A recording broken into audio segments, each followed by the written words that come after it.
Before we begin, viewer discretion is strongly advised. The following content is intended for educational and entertainment purposes only. This is the official courtroom testimony from Day 31 of the federal trial of Sean Diddy Combs, as reported by Inner City Press. No one in the packed courtroom was prepared for what happened next. The prosecutor's voice carried a weight that made everyone in the courtroom lean forward. The prosecution calls Capricorn Clark to the stand. A ripple of confusion swept through the gallery. Unlike the celebrity witnesses who had preceded her, this name meant nothing to the public. But the way Diddy's legal team suddenly huddled together, whispering urgently, suggested they knew exactly who Capricorn Clark was and why her testimony could be devastating.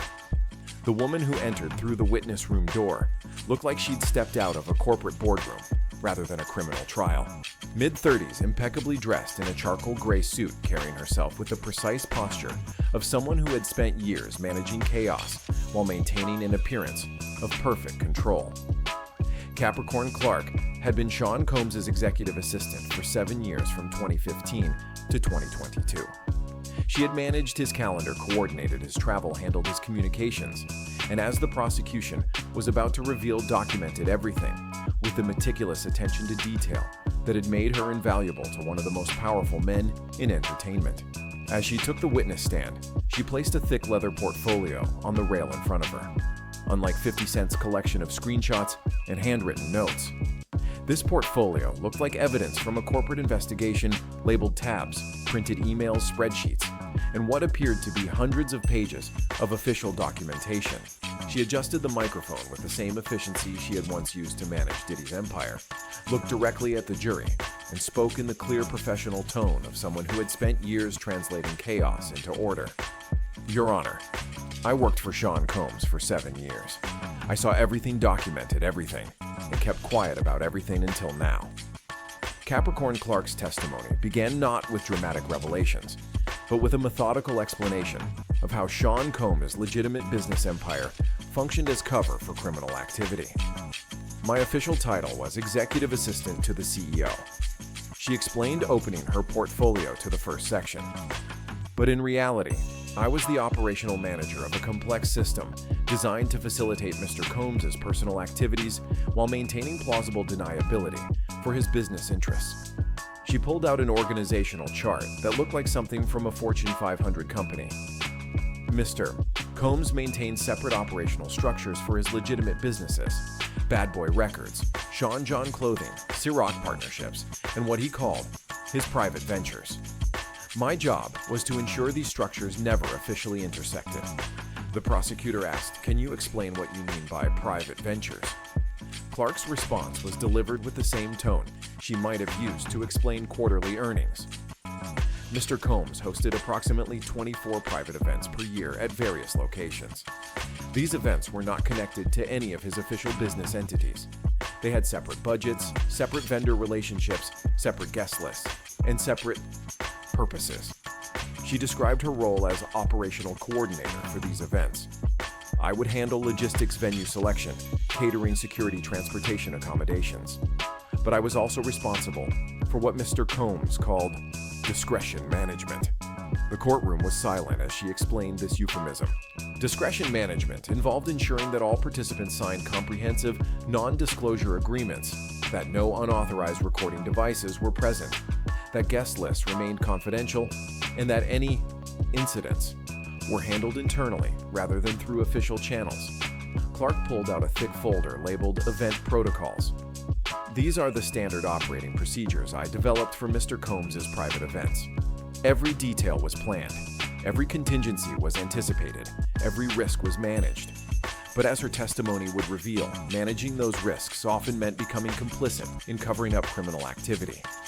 What made Capricorn Clark's testimony particularly damaging was her compulsive need to document everything, a trait that had made her invaluable to Diddy, but would ultimately contribute to his downfall. I maintained detailed records of all activities related to Mr. Combs' business and personal affairs. She testified, opening another section of her portfolio. This included calendar entries, expense reports, vendor contracts, travel itineraries, communication logs, and incident reports. She explained her documentation system with the precision of a trained archivist. Every email was saved and categorized. Every phone call was logged with time duration and summary. Every expense was tracked with receipts and justification. Every event was documented with guest list timelines and post-event reports. The prosecutor displayed one of Clark's calendar entries on the courtroom screens. It showed a typical day in Diddy's schedule. 9:00 a.m., studio session, Bad Boy Records. 11:30 a.m., conference call with Cyrock marketing team. 2:00 p.m., meeting with legal team, re-NDA enforcement. 6:00 p.m., private dinner, Beverly Hills Hotel. 11:00 p.m., transport to Holmby Hills residence for mentorship session. Can you explain what mentorship session meant in this context? The prosecutor asked. Clark's professional demeanor didn't waver. Mentorship session was the code term Mr. Combs used for private meetings with young artists or industry hopefuls. These sessions typically lasted 2 to 4 hours and involved alcohol-controlled substances and activities that Mr. Combs described as industry education. She pulled out a spreadsheet. I tracked 127 mentorship sessions between 2015 and 2022. Participants ranged in age from 18 to 25, were predominantly male, and were typically aspiring artists seeking record deals or industry connections. The clinical nature of her documentation was chilling.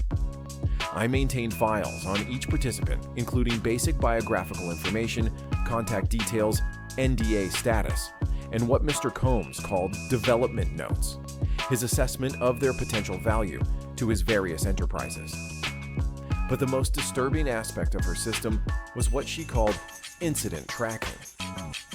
When problems arose during or after these sessions, I was responsible for documenting the issue, coordinating the response, and ensuring resolution in a manner that protected Mr. Combs' interests. Capricorn Clark's testimony took a darker turn when she began describing the incident reports she had been required to file throughout her employment with Diddy. An incident was defined as any occurrence during a private event or mentorship session that could potentially create legal, financial, or reputational liability for Mr. Combs. She explained pulling out a folder marked Confidential Legal Review. She described the incident reporting process with bureaucratic precision. Within 24 hours of any incident, I was required to prepare a detailed report, including timeline of events individuals involved, potential consequences, and recommended response actions. These reports were reviewed by Mr. Combs and his legal team to determine appropriate next steps. The prosecutor asked, "How many incident reports did you file during your employment?" Clark consulted her records. 43 incident reports between 2015 and 2022. Categories included medical emergencies, emotional distress, property damage, unauthorized recording attempts, and what were classified as consent disputes. The clinical language couldn't disguise the disturbing nature of what she was describing. Medical emergencies typically involve participants who had adverse reactions to substances provided during sessions. Protocol required immediate medical attention while ensuring that treatment occurred at facilities with established confidentiality agreements. She described one incident from 2018 in detail. A 19-year-old aspiring rapper lost consciousness during a mentorship session at Mr. Combs' Holmby Hills residence. I coordinated emergency medical response, ensuring transport to Cedars-Sinai, where Mr. Combs maintained relationships with discreet medical staff. The aftermath of such incidents, according to Clark's testimony, involved extensive damage control. Follow-up protocols included enhanced NDA enforcement, financial consideration for affected parties, and what Mr. Combs called relationship management, ongoing contact to ensure continued cooperation and silence. But the most disturbing category was consent disputes. These incidents involved participants who later claimed they had not willingly participated in activities during mentorship sessions. Resolution typically involved legal intervention, financial settlement, and enhanced monitoring of the affected individual. Clark's documentation revealed a systematic approach to managing criminal liability. Mr. Combs maintained a legal fund specifically for incident resolution. Between 2015 and 2022, approximately $7 million was dispersed from this fund to resolve various incidents and maintain participant cooperation. As Capricorn Clark's testimony continued, she revealed the sophisticated recruitment system that Diddy had developed to identify and target potential victims. Mr. Combs maintained what he called a talent pipeline. She testified, opening a section of her portfolio labeled Recruitment Protocols. This was a systematic process for identifying, evaluating, and acquiring young artists and industry hopefuls for his various programs. She described the recruitment process with the detached efficiency of someone explaining a business strategy. Initial identification occurred through multiple channels: social media monitoring industry, showcases, referrals from existing network members, and direct outreach through Bad Boy Records and affiliated entities. Clark had been responsible for managing what she called prospect databases. I maintained detailed files on potential recruits, including artistic ability, financial situation, family background, social media presence, and what Mr. Combs termed vulnerability indicators. The prosecutor asked what were vulnerability indicators, factors that suggested an individual might be particularly susceptible to Mr. Combs' influence. Clark replied matter-of-factly. These included financial desperation, family instability, previous trauma, substance abuse issues, and social isolation. Individuals with multiple vulnerability indicators were prioritized for recruitment. The recruitment process involved multiple stages of evaluation and conditioning. Initial contact typically occurred through legitimate business channels, invitations to industry events, studio sessions, or business meetings. This established a professional relationship and allowed for assessment of the individual's potential value. Promising recruits were then invited to what Clark called orientation experiences. These were private events designed to gradually introduce participants to Mr. Combs' expectations and standards. Activities became progressively more intimate and compromising, allowing Mr. Combs to assess compliance and identify potential resistance. The most chilling aspect of the recruitment system was its use of existing victims as recruiters. Individuals who had successfully completed the orientation process were encouraged to identify and refer additional prospects. This created a self-sustaining recruitment network, while ensuring that existing participants remained invested in the system's continuation. Clark's records showed the scope of this operation. Between 2015 and 2022, I processed 847 initial recruitment contacts, 312 orientation invitations, and 127 successful integrations into Mr. Combs' private programs.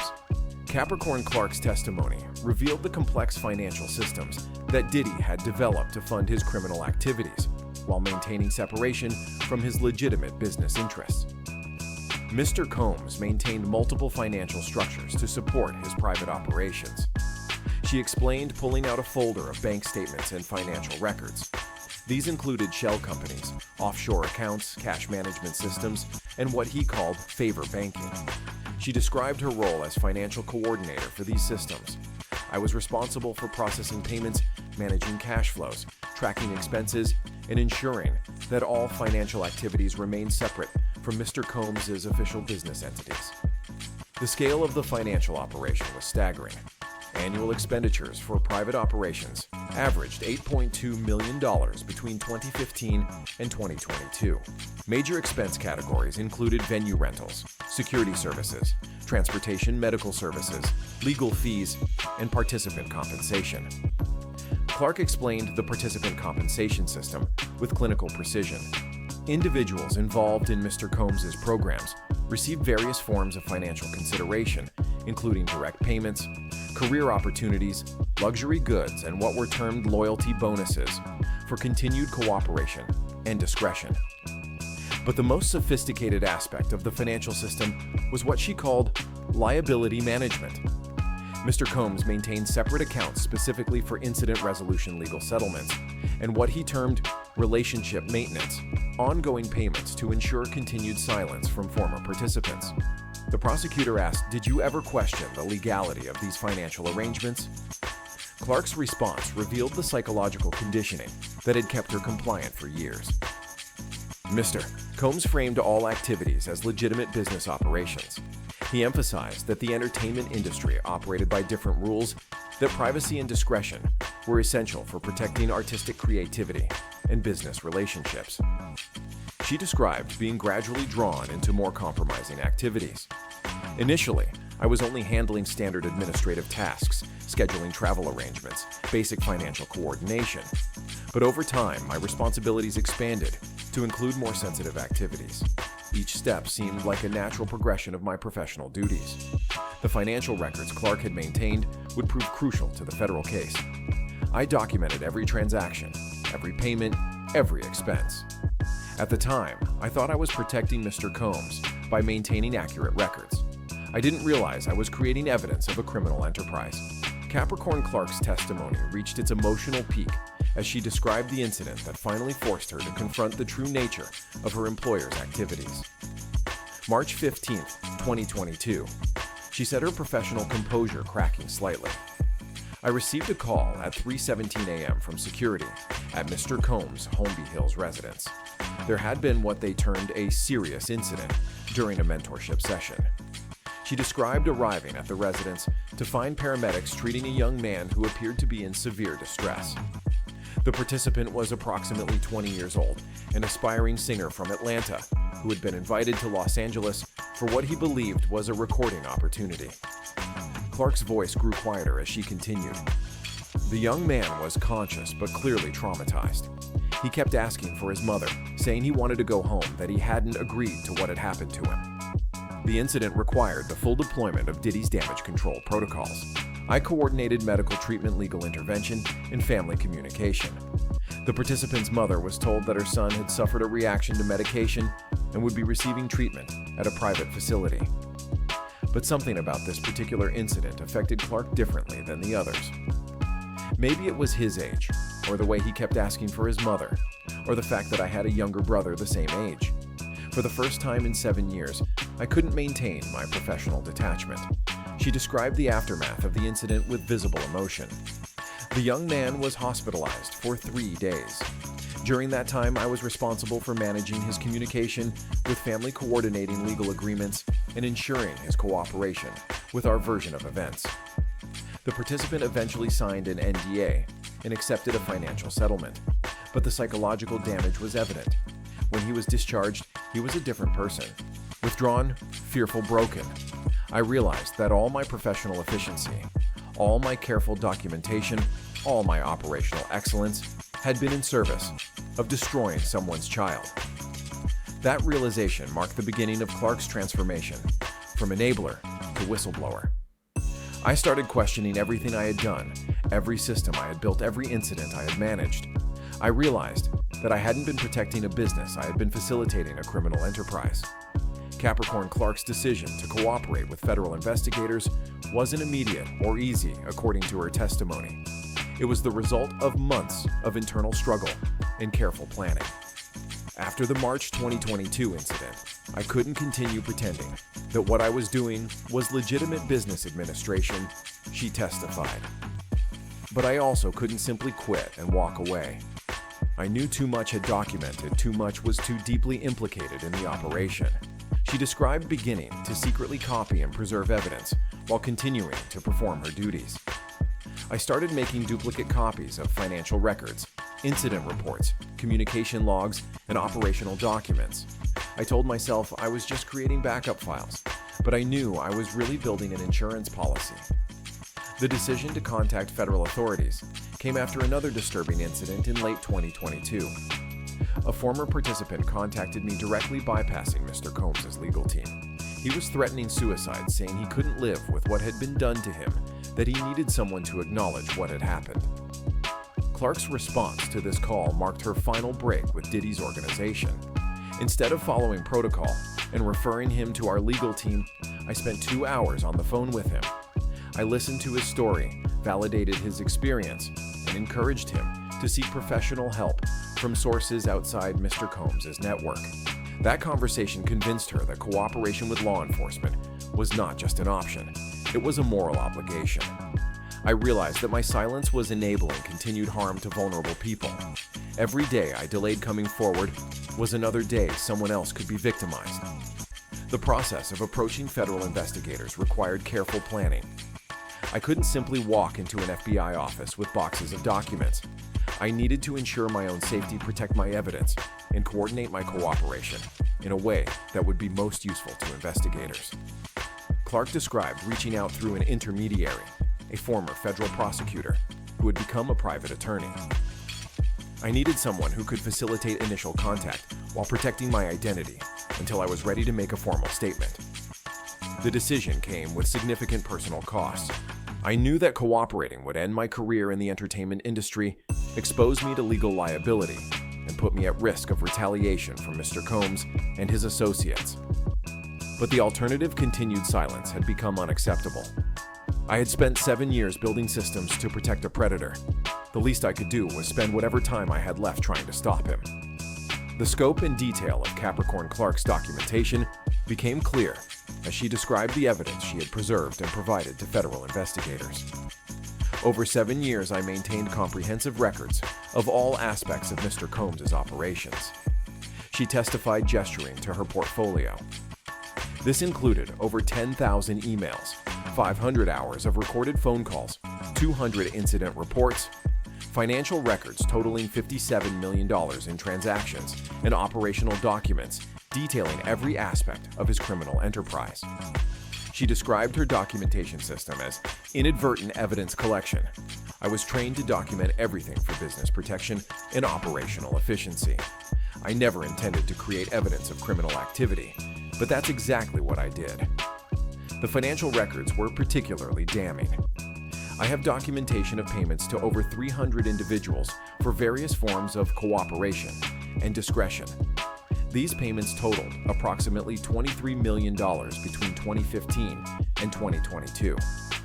Clark's incident reports provided a detailed timeline of criminal activity. Each report includes specific dates, locations, individuals involved, activities that occurred, and response protocols that were implemented. These reports document a pattern of systematic abuse spanning 7 years. But perhaps most valuable were her communication records. I have emails and recorded calls where Mr. Combs explicitly discusses his activities, his methods for ensuring participant compliance, and his strategies for avoiding legal consequences. She pulled out a transcript of one particularly incriminating call from 2020. In this conversation, Mr. Combs discusses a participant who is threatening to go public with his story. Mr. Combs says, and I quote, "We need to remind him what happens to people who don't appreciate our generosity. Make sure he understands that his family's well-being depends on his continued cooperation." The prosecutor asked, "Did you understand this to be a threat?" Clark's response was unequivocal. "Absolutely. Mr. Combs regularly used threats against participants' families, careers, and personal safety to ensure compliance. I documented dozens of similar conversations." Her evidence also included operational documents that revealed the systematic nature of Diddy's criminal enterprise. I have detailed protocols for recruitment orientation, incident management, financial operations, and legal protection. These documents show that what occurred wasn't random criminal behavior. It was an organized, systematic operation designed to exploit vulnerable individuals while minimizing legal risk. Capricorn Clark's testimony revealed that Diddy's criminal activities weren't the work of a lone predator, but rather a sophisticated organization involving dozens of complicit individuals. Mr. Combs maintained a network of approximately 30 individuals who were directly involved in facilitating his private operations. She testified pulling out an organizational chart that looked like evidence from a RICO case. She described the hierarchy with the precision of a management consultant. At the top was Mr. Combs, who set policy and made all major decisions. Below him were operational managers responsible for specific functions: recruitment, security, medical support, legal protection, and financial operations. Each role in the organization had specific responsibilities and protocols. Recruitment managers identified and evaluated potential participants. Security personnel ensured privacy and managed any resistance or non-compliance. Medical staff provided treatment for incidents while maintaining confidentiality. Legal coordinators managed NDA settlements and threat responses. Clark's role as executive assistant placed her at the center of this network. I was responsible for coordinating between all operational units, ensuring information flow, managing schedules and logistics, and maintaining the documentation that kept the entire system functioning. The organization operated with corporate-level sophistication. We had regular staff meetings, performance evaluations, operational reviews, and strategic planning sessions. Mr. Combs treated his criminal enterprise with the same level of professional management as his legitimate businesses. But the most disturbing aspect of the organization was how it recruited and maintained loyalty among its members. Many staff members were former participants in Mr. Combs' programs who had been gradually transitioned into operational roles. This ensured their continued silence while providing them with financial incentives to maintain the system. Clark described a culture of mutual dependence and shared liability.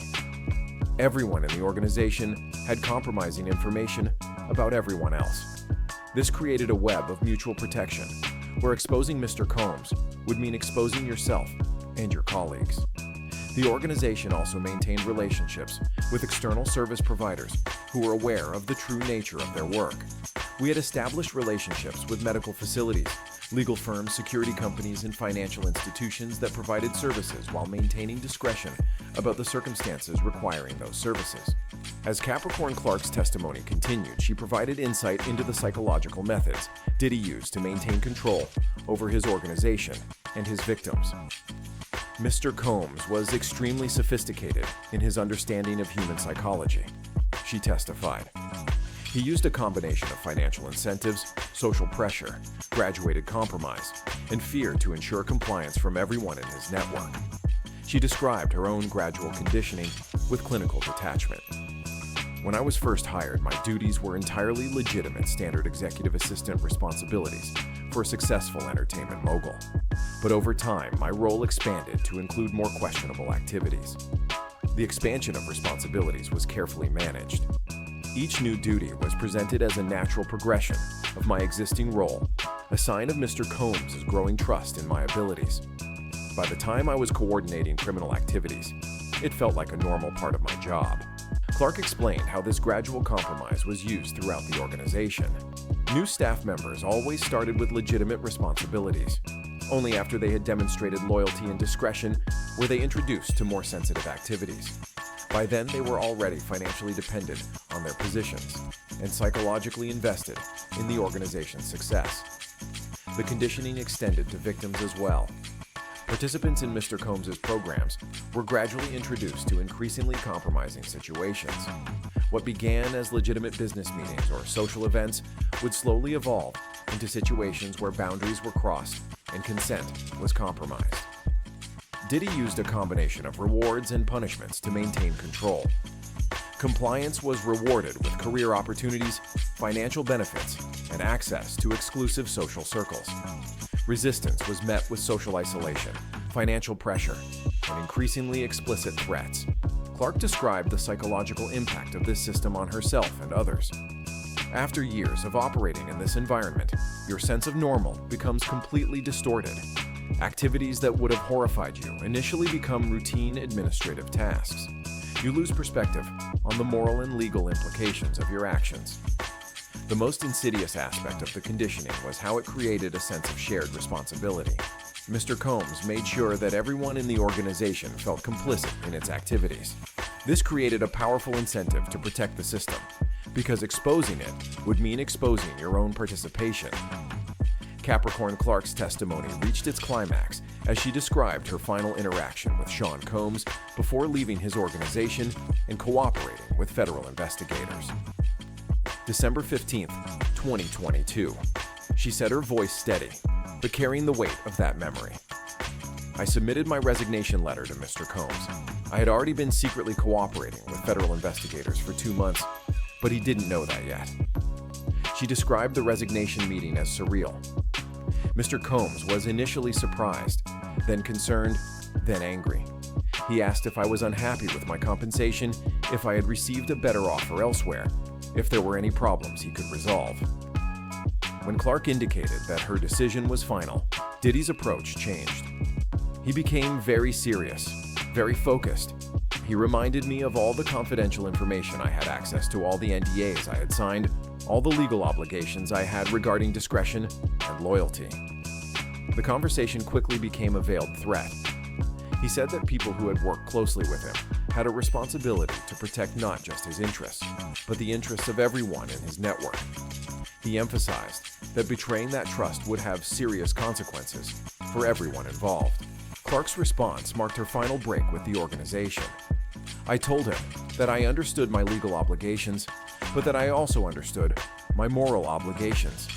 I said that some secrets weren't worth keeping regardless of the consequences. Diddy's reaction was immediate and telling. His demeanor changed completely. The charm, the concern, the paternal authority, all of it disappeared.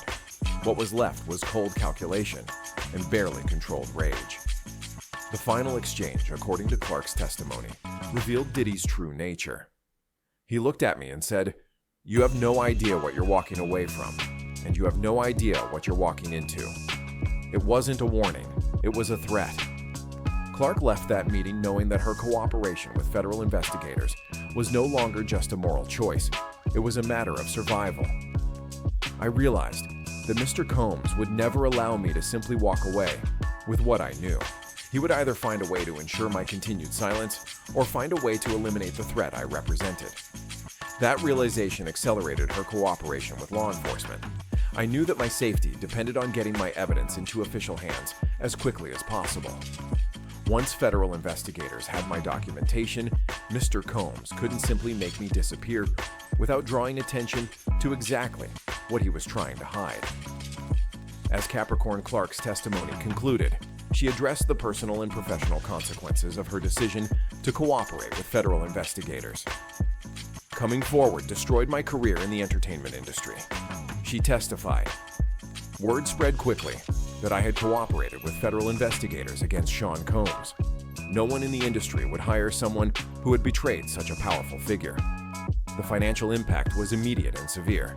I lost not just my salary, but my pension, my health insurance, my professional network, and any hope of future employment in entertainment.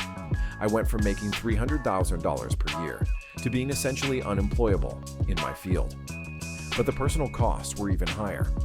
I received death threats, had to relocate multiple times, required federal protection during the investigation, and lost most of my personal relationships. People who had been friends for years suddenly stopped returning my calls. The psychological impact of her cooperation was complex. On one hand, I felt enormous relief at finally telling the truth about what I had witnessed and participated in. On the other hand, I struggled with guilt about my years of complicity and fear about the consequences of my cooperation. Clark described the ongoing challenges of rebuilding her life. I'm in therapy. I'm working with victim advocates. I'm trying to find new career opportunities outside the entertainment industry. It's been the most difficult period of my life, but also the most honest. Despite these costs, she expressed no regret about her decision. Every day I stayed silent was another day someone else could be victimized. Every system I maintained was another tool Mr. Combs could use to harm vulnerable people. I may have lost my career, but I found my conscience. Looking directly at Diddy, she delivered her final statement. "You taught me that loyalty was the highest virtue, that discretion was the ultimate skill, that success justified any means. But you were wrong. Some things are more important than loyalty, more valuable than discretion, more meaningful than success. Truth is one of those things." The courtroom remained silent for several moments after Clark finished speaking.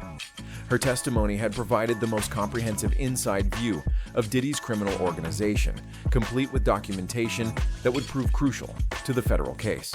As she gathered her portfolio and prepared to step down, Diddy finally looked directly at her for the first time during her testimony. The exchange was brief but loaded with meaning. The predator and his former enabler, the criminal, and his conscience, the past, and the reckoning. Outside the courthouse, Capricorn Clark faced a smaller crowd of reporters than the celebrity witnesses who had preceded her, but her testimony would prove to be among the most damaging to Diddy's defense. "I spent 7 years building systems to protect a predator," she told reporters. "I'll spend the rest of my life trying to make up for that." As she walked away, one reporter asked if she feared retaliation from Diddy or his associates. Clark stopped, turned back, and smiled grimly. "I've already lost everything I thought mattered. There's nothing left for him to take. But the truth, that's something he can never touch." The entertainment industry would spend years processing the implications of Capricorn Clark's testimony. But one thing was already clear. The woman who had once been Diddy's most trusted assistant had become his most dangerous enemy. Not through betrayal, but through the simple act of telling the truth. The empire she had helped build was crumbling, and she was finally free.